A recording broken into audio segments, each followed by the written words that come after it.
Did you know the toothbrush might exist because of sandy bread? Imagine you're in ancient Egypt where flour was ground by hand, inevitably mixing grit and sand into your daily loaves. This abrasive diet wears down your teeth, so you seek solutions. Mixing pumice with mint, you fray the end of a twig and finally have sweet, sweet release from the sand in between them. Enter the chewing stick, kickstarting the oral hygiene revolution in the ancient Egyptian world. Now, these early Egyptians weren't just cleaning their teeth, they were performing rituals. Oral hygiene was intertwined with spiritual beliefs. It wasn't just about removing sand, it was purifying the mouth, a sacred space. But the story doesn't start and stop in Egypt. We need to travel eastward to ancient China. During the Tang Dynasty between 619 and 907 CE, they invented the first bristle toothbrush. They attached stiff hog bristles to handles made of bone or bamboo. These bristles were sourced from pigs living in colder regions of northern China, and they were chosen for their firmness. This bristle toothbrush then spread across China and eventually made its way to other parts of Asia.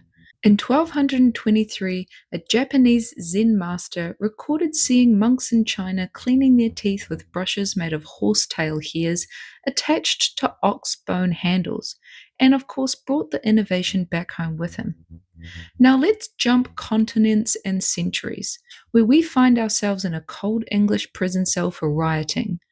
William Addis, a man with a keen mind and a desperate need for clean teeth, noticed a guard sweeping the floor.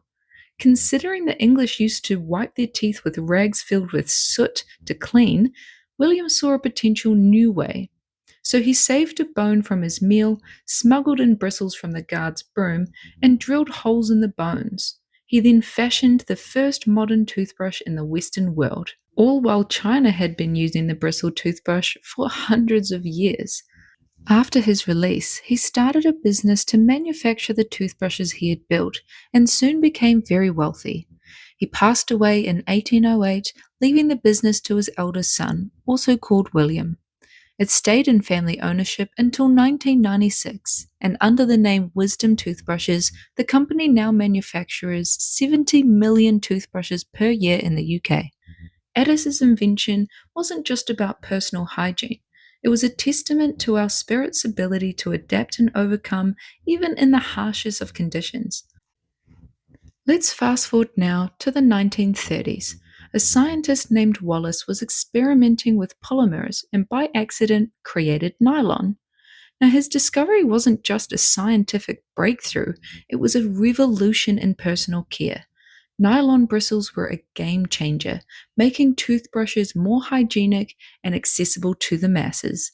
Finally, no more brushing my teeth with pig hair. From, excuse me, I just need to freshen up my breath with this branch I found outside, to prison ingenuity and scientific discovery. The toothbrush's journey reflects our ever evolving quest for health and well being. It's a story of grit, both literal and metaphorical. So, next time you brush your teeth, take a moment to appreciate the history behind that simple act.